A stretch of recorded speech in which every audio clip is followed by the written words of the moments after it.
Hello dear students of class 12 biology. आज का lecture 10 है और चैप्टर 1 कंप्लीट हो चुका है, रिप्रोडक्शन इन ऑर्गेनिजम्स। तो आज हम डिस्कस करेंगे एनसीईआरटी एक्सरसाइजेज। एनसीईआरटी बुक में जो क्वेश्चंस दिए गए हैं उसको लेकर हम डिस्कस करेंगे। तो जो फर्स्ट क्वेश्चंस है एनसीईआरटी बुक में, यहाँ पे देखिएगा, why is reproduction essential for organism. तो किसी ऑर्गेनिज्म के लिए रिप्रोडक्शन क्यों आवश्यक होता है, क्यों इसेंशियल होता है। तो कोई भी ऑर्गेनिज्म अपने बाद अपनी स्पीसीज की कॉन्टिन्यूटी को बनाए रखना चाहती है, ओके।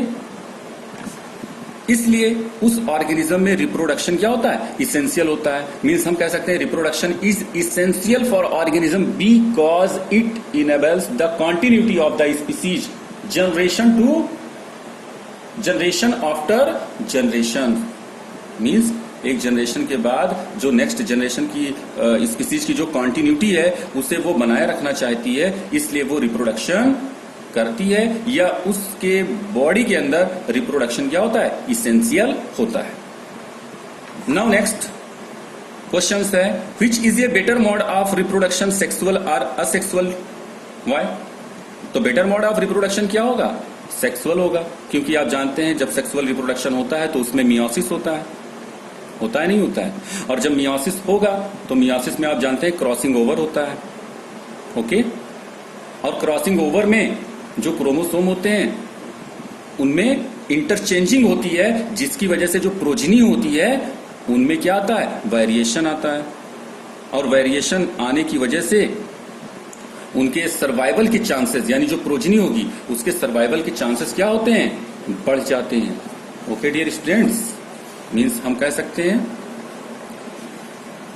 सेक्सुअल रिप्रोडक्शन में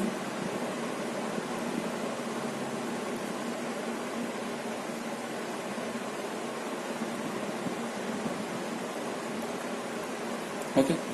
अब ये सेक्सुअल रिप्रोडक्शन है।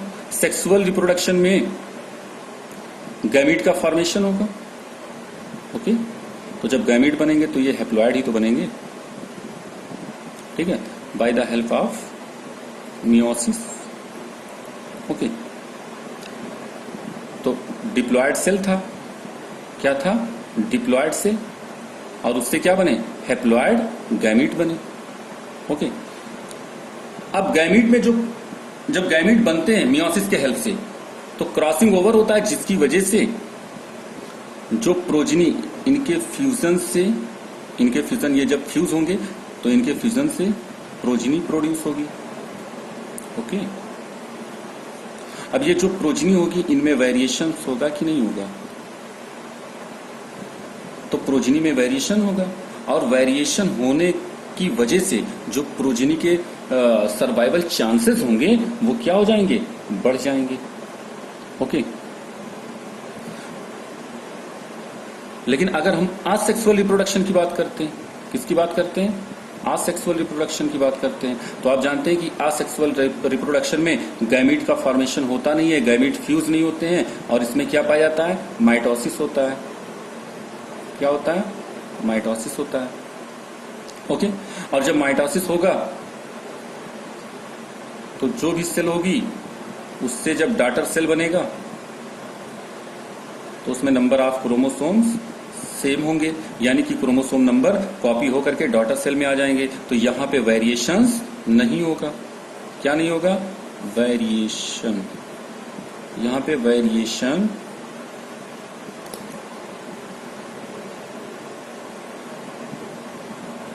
वेरिएशन नहीं होगा, ओके।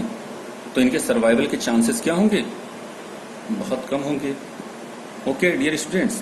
उसके बाद में जो प्रोजिनी होगी वो एग्जैक्ट कॉपी होगी अपने पेरेंट्स की, तो यहाँ पे क्लोन होगा, यानी एग्जैक्ट कॉपी होगा अपने पेरेंट्स के, और यहाँ पे क्या होगा, वेरिएशन होगा, यानी अपने पेरेंट्स का जो है वो एग्जैक्ट कॉपी नहीं होगा। तो हम कह सकते हैं कि sexual reproduction is the better mode of reproduction, okay dear students. After that now next question है offspring, why is the why is the offspring formed by asexual reproduction referred to as a clone. मैंने बताया ना कि जो asexual reproduction होता है इसमें mitosis होता है, और माइटोसिस की वजह से जो नंबर ऑफ क्रोमोसोम होते हैं वो कॉपी हो जाते हैं और प्रोजनी में आ जाते हैं, यानी कि जो प्रोजनी होता है वो एग्जैक्ट कॉपी होता है मॉर्फोलॉजिकली और फिजिकली अपने पेरेंट का एग्जैक्ट कॉपी होता है, जिसे हम क्या कह सकते हैं, क्लोन कह सकते हैं। डियर स्टूडेंट्स, क्या कह सकते हैं, क्लोन कह सकते हैं। नाउ नेक्स्ट फोर्थ क्वेश्चन है, offspring form due to sexual reproduction okay have better chances of survival. Why, क्यों? मीन्स सेक्सुअल रिप्रोडक्शन में जो ऑफ स्प्रिंग बनते हैं ओके उनके सर्वाइवल के चांसेस बहुत ज्यादा होते हैं। ये स्टेटमेंट कहां तक सही है? तो आप जानते हैं कि सेक्सुअल रिप्रोडक्शन में मियोसिस होगा, और मियोसिस होगा तो वेरिएशन आएगा, और वेरिएशन की वजह से जो प्रोजनी होगा उसके सर्वाइवल के चांसेस क्या हो जाएंगे डियर स्टूडेंट्स, बढ़ जाएंगे। बात समझ में आई? नाउ नेक्स्ट क्वेश्चन है 5, how does the progeny formed from asexual reproduction differ from those formed by the sexual reproduction. मतलब असेक्सुअल रिप्रोडक्शन और सेक्सुअल रिप्रोडक्शन में जो प्रोजनी बनती है वो डिफरेंट होती है या डिफर होती है, ठीक है। तो आप जानते हैं कि असेक्सुअल रिप्रोडक्शन में माइटोसिस होता है और सेक्सुअल रिप्रोडक्शन में मियोसिस होगा। तो असेक्सुअल रिप्रोडक्शन में जो प्रोजनी होगा वो आइडेंटिकल होगा, आइडेंटिकल कॉपी होगा अपने पेरेंट्स का, और सेक्सुअल रिप्रोडक्शन में आइडेंटिकल कॉपी नहीं होगी प्रोजनी, मींस उनमें वेरिएशंस होगा। Okay dear students,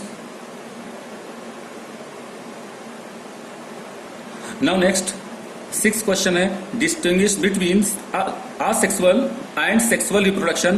Why is vegetative reproduction also considered as a type of asexual reproduction? Means sexual reproduction और asexual reproduction के बीच तो आप डिफरेंस जानते ही हैं, ठीक है। लेकिन यहाँ पे जो मेन पॉइंट है वो है why is vegetative reproduction, मतलब vegetative reproduction क्यों also considered, क्यों जाना जाता है as a type of asexual reproduction. मतलब हम वेजिटेटिव रिप्रोडक्शन को असेक्सुअल रिप्रोडक्शन क्यों कंसिडर करते हैं?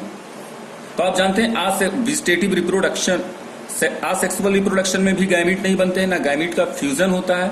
ठीक इसी तरीके से वेजिटेटिव रिप्रोडक्शन में भी ना तो गैमीट बनते हैं ना गैमीट का फ्यूजन होता है, इसलिए हम वेजिटेटिव रिप्रोडक्शन को कंसिडर करते हैं आसेक्सुअल रिप्रोडक्शन की, ये आसेक्सुअल रिप्रोडक्शन का एक टाइप है, पहली चीज। दूसरी बात ये है स्टूडेंट्स कि यहां पे जो आसेक्सुअल रिप्रोडक्शन होता है यहां पे आइडेंटिकल कॉपी होता है प्रोजेनी, तो वेजिटेटिव रिप्रोडक्शन में भी क्या होता है, आइडेंटिकल कॉपी होता है। इसीलिए हम कंसिडर करते हैं कि vegetative reproduction is a type of asexual reproduction. Okay dear student,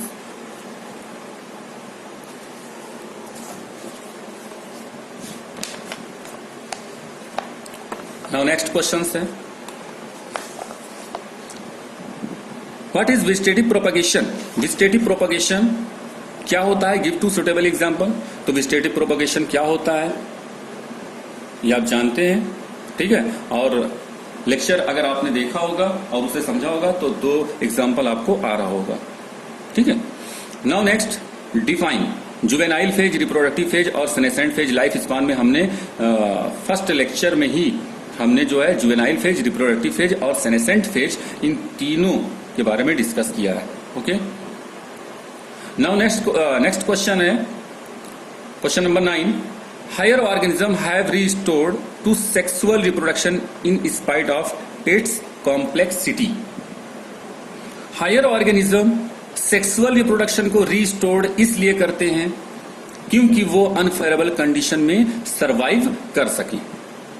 okay, उसके बाद में इसलिए भी रिस्टोर करते हैं क्योंकि ये इसमें क्या होता है कि जो सेक्सुअल रिप्रोडक्शन होता है इसमें मियोसिस होता है और जो प्रोजनी होती है उनमें वेरिएशन आता है, और जिस प्रोजनी में वेरिएशन होता है उस वेरिएशन की वजह से पॉपुलेशन के अंदर, किसी भी पॉपुलेशन के अंदर उस ऑर्गेनिज्म के वेरियस टाइप्स पाए जाते हैं। तो एक तरीके से देखा जाए तो it contribute to evolution of the species by introducing variation in a population much more rapidly than asexual reproduction. Now next questions है, explain why meiosis and gametogenesis are always interlinked. तो मियोसिस और gametogenesis में किसका formation होता है? Gamete का formation होता है? होता नहीं होता है। तो गैमेटोजेनेसिस में यानी formation of gamete inside the gametangia is called gametogenesis. तो गैमेटोजेनेसिस में जब गैमेट का फॉर्मेशन होगा तो मियोसिस के बिना विदाउट मियोसिस तो होगा ही नहीं, क्योंकि जब गैमेट बनते हैं तो जो नंबर ऑफ क्रोमोसोम होता है वो क्या होता है? हैप्लॉइड होता है। ओके, तो विदाउट मियोसिस तो ये परफॉर्म नहीं होगा गैमेटोजेनेसिस। इसलिए गैमेटोजेनेसिस जो गैमेटोजेनेसिस प्रोसेस होता है वो हमेशा मियोसिस से क्या होता है? इंटरलिंक्ड होता है, एक दूसरे से इंटरलिंक्ड होते हैं। Now next question number 11, identify each part in a flowering plant and right whether it is haploid और डिप्लॉइड। तो यहाँ पे हमने मेंशन कर रखा है ओवरी जो होती है इसमें नंबर ऑफ क्रोमोसोम 2n होते हैं, मींस डिप्लॉइड होती है। तो आप चाहे डिप्लॉइड लिखें या चाहे आप 2n लिखें। ओके, एंथर जो होता है ये भी डिप्लॉइड होता है 2n। एग जो होगा वो हैप्लॉइड होगा। Okay dear students, pollen means pollen grain act as male gamete. Okay, तो इसमें भी नंबर ऑफ क्रोमोसोम्स क्या होंगे? हैप्लॉइड होंगे। मेल गैमेट जो होगा इसमें भी हैप्लॉइड होंगे। लेकिन जाइगोट कब बनता है? जब मेल गैमेट और फीमेल गैमेट आपस में फ्यूज होते हैं तब जाइगोट का फॉर्मेशन होता है, और जाइगोट में नंबर ऑफ क्रोमोसोम्स जो होते हैं वो कैसे होते हैं? डिप्लॉइड होते हैं। Okay dear students, now next define external fertilization, mention its disadvantages. Okay, तो एक्सटर्नल फर्टिलाइजेशन को हम डिफाइन करते हैं। तो एक्सटर्नल फर्टिलाइजेशन मीन्स क्या होता है? When the fusion of male and female gamete occur outside of the organisms body is called external fertilization. और ये एक्सटर्नल फर्टिलाइजेशन जो है वो एम्फीबियंस में और फिशेस में देखने को मिलता है, क्योंकि एक्सटर्नल फर्टिलाइजेशन में मेल और फीमेल गैमेट को मिलने के लिए किसकी रिक्वायरमेंट होती है? मीडियम की रिक्वायरमेंट होती है डियर स्टूडेंट्स। और वो मीडियम क्या होता है? वाटर होता है। ओके, वो मीडियम क्या होता है? वाटर होता है। अब बात करते हैं मेंशन इज इट्स डिसएडवांटेजेस। इसके डिसएडवांटेजेस की अगर हम बात करते हैं, ओके, तो पहला डिसएडवांटेजेस क्या है? पहला डिसएडवांटेजेस ये है कि the fertilization of egg is not always sure. यानी कि जो एग हैं, ठीक है, ये जो एग है, ठीक है, ओके डियर स्टूडेंट्स, तो कोई श्योर नहीं है कि जो मेल गैमीट होगा वो श्योरली इस एग को फर्टिलाइज करेगा। क्योंकि आप जानते हैं वाटर में फ्लोटिंग प्रोसेस होता है ना, वाटर फ्लोट करते रहते हैं इधर उधर। ओके, कोई डायरेक्शन तो होता नहीं है, तो वाटर फ्लोट करते रहते हैं। तो इस वजह से जो मेल गैमेट होता है वो कोई श्योर नहीं होता है कि मेल गैमेट जा करके एग को फर्टिलाइज करेगा, means external fertilization process perform होगा। ओके डियर स्टूडेंट्स, उसके बाद में अगर मान लीजिए सपोज ये दोनों मान लीजिए मेल गैमेट और फीमेल गैमेट फर्टिलाइज हो गए। ओके, तो मेल गैमेट और फीमेल गैमेट फर्टिलाइज हो गए। ओके, तो जो भी प्रोजिनी होगी या जो भी स्ट्रक्चर डेवलप होगा मेल गैमेट और फीमेल गैमेट के फ्यूजन से, जो भी स्ट्रक्चर डेवलप होगा, तो हो सकता है कि कोई प्रीडेटर हो जो उसे एज ए फूड क्या कर ले? कंज्यूम कर ले। ओके, और तीसरा डिसएडवांटेजेस ये है डियर स्टूडेंट्स कि जो एक्सटर्नल फर्टिलाइजेशन होता है इसमें एक लार्ज अमाउंट में गैमेट जो होते हैं वो डिस्ट्रॉय हो जाते हैं या वेस्ट हो जाते हैं। ठीक है, वेस्ट हो जाते हैं। नाउ नेक्स्ट, अब हम बात करते हैं 13 क्वेश्चन की, differentiate between a zoospore and a zygote. तो जूस्पोर और जाइगोट में क्या डिफरेंस है डियर स्टूडेंट्स?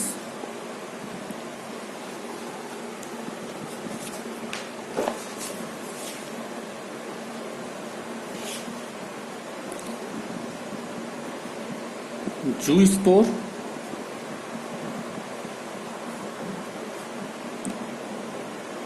और जाइगोट। तो जूस्पोर हैप्लॉइड भी हो सकता है और डिप्लॉइड भी हो सकता है, लेकिन जाइगोट हमेशा क्या होता है? डिप्लॉइड होता है। ओके।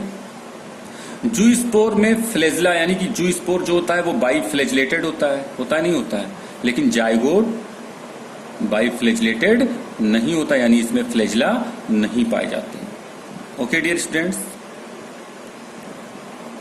तो ये डिफरेंस होता है। ठीक है।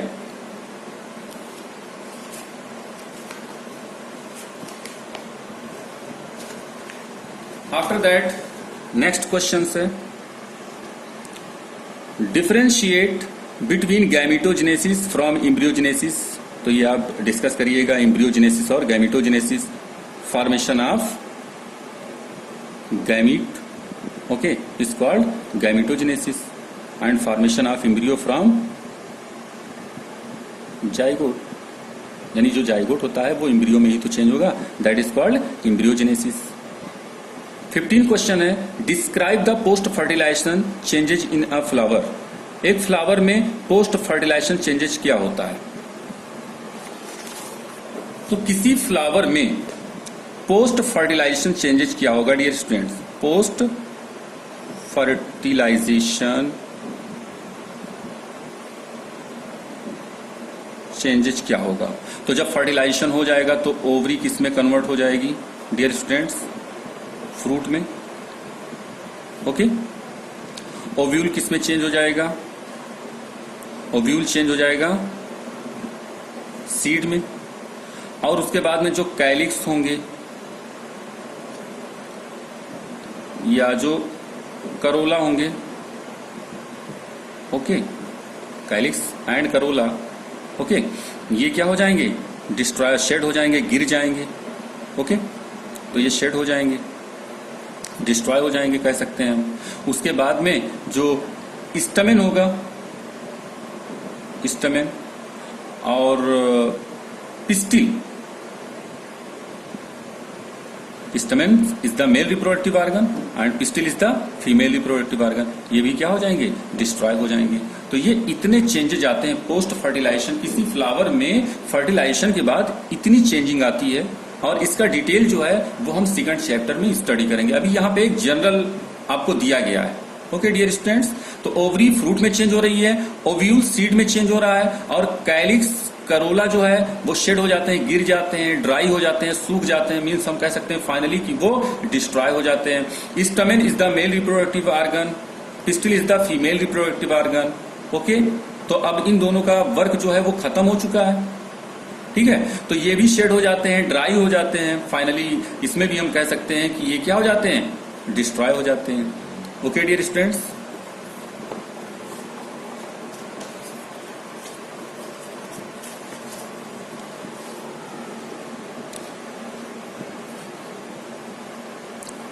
सिक्सटीन क्वेश्चन है what is a bisexual flower? Collect 5 bisexual flower from your neighbourhood and with the help of your teacher find out their common and scientific name। तो 5 फ्लावर आपको बाइसेक्सुअल फ्लावर कलेक्ट करने हैं और उसके बाद में उनके साइंटिफिक नेम और कॉमन नेम लिखने हैं। ओके डियर स्टूडेंट्स, तो ये 5 फ्लावर जो है वो आप कलेक्ट करिएगा और कमेंट बॉक्स में इस 5 फ्लावर के जो है साइंटिफिक नेम यानी कि बॉटनिकल नेम आप जो है कमेंट बॉक्स में लिख करके बताइएगा। ओके डियर स्टूडेंट्स, यहाँ पे टीचर के हेल्प से कहा गया है, तो पहले आप कमेंट करके बताइएगा, उसके बाद में फिर मैं आपको 5 फ्लावर जो है कलेक्ट करके और उनके साइंटिफिक नेम और कॉमन नेम मैं बताऊंगा। Okay dear students, now next 17 questions है examine a few flower of any cucurbit plant and try to identify the staminate and pistillate flower. Do you know any other plant that bears unisexual flower? तो staminate flower का मतलब क्या हुआ यहाँ पे? Staminate flower का मतलब ये हुआ कि उस फ्लावर में स्टमेन होगा। तो अगर फ्लावर में स्टमेन होगा तो वो फ्लावर कौन सा फ्लावर होगा? मेल फ्लावर होगा। और आप जानते हैं कि जो है वो मेल फ्लावर फ्रूट का फॉर्मेशन नहीं करता है। ओके, पिस्टिलेट फ्लावर में यानी कि वो फीमेल फ्लावर होगा, उसमें पिस्टिल पाए जाएंगे, तो पिस्टिल पाए जाएंगे तो उसमें ओवरी होगा और ओवरी जो है वो फ्रूट का फॉर्मेशन करेगा। तो पिस्टिलेट फ्लावर में फ्रूट का फॉर्मेशन होता है, जबकि स्टेमिनेट फ्लावर में फ्रूट का फॉर्मेशन नहीं होता है और ये ब्राइट कलर में होते हैं स्टेमिनेट फ्लावर। अब यहाँ पे do you know any other plant that bear unisexual flower? Yes, papaya is the unisexual flower. Date palm is also the unisexual flower, dear students. Now last and 18 questions है, why are offspring of oviparous animal at a greater risk as compared to offspring of viviparous animals? तो oviparous animals means क्या होता है? The animals lay fertilized or infertilized egg. means oviparous मतलब ये होता है कि कोई एनिमल फर्टिलाइज एग देता है या इनफर्टिलाइज एग देता है, तो उसे हम क्या कहते हैं? ओवीपेरस एनिमल कहते हैं। और यहां पे एग्जांपल क्या हो जाएगा? रेप्टाइल्स और birds. Okay dear students, at a greater risk as compare to offspring viviparous. तो आप जानते हैं कि जो ओवीपेरस होगा, यहां पे हम बात करते हैं।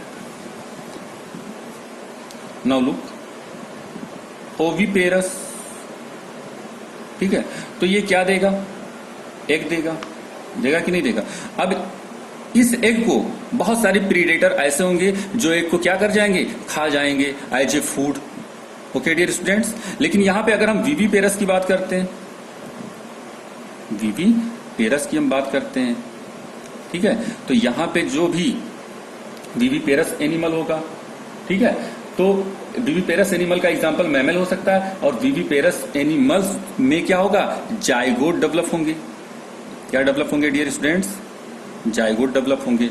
और वो जाइगोट कहां डेवलप होंगे? इनसाइड बॉडी, ठीक है। तो बताइए, अब जब फीमेल बॉडी के अंदर जाइगोट का डेवलपमेंट हो रहा है, जाइगोट प्रोड्यूस हो रहे हैं और जाइगोट से इम्ब्रियो बन रहा है, इम्ब्रियो से ब्लास्टोसिस्ट बन रहा है, ब्लास्टोसिस्ट से जो है वो न्यू प्रोजनी डेवलप हो रही है, यानी कि सारा वर्क जो है वो बॉडी के अंदर हो रहा है। तो बताइए, और नरिशमेंट जो है वो सब कुछ उसे बॉडी के अंदर ही मिल रहा है, तो बताइए इसके सर्वाइवल के चांसेस, यानी विविपेरस जो होगा उसके सर्वाइवल के चांसेस जो है वो बढ़ जाएंगे। ओके डियर स्टूडेंट्स, लेकिन ज्यादा रिस्क किसके लिए होगा? ज्यादा रिस्क होगा ओवीपेरस के लिए। ओके डियर स्टूडेंट्स, तो हम कह सकते हैं the chances of survival of young ones are more in सबसे ज्यादा किसमें होगा सर्वाइवल के chances? Viviparous animals as compared to those of oviparous animals. तो ध्यान रखिएगा, विविपेरस का एग्जांपल क्या है डियर स्टूडेंट्स? मैमल। ओवीपेरस का एग्जांपल हमने क्या बताया?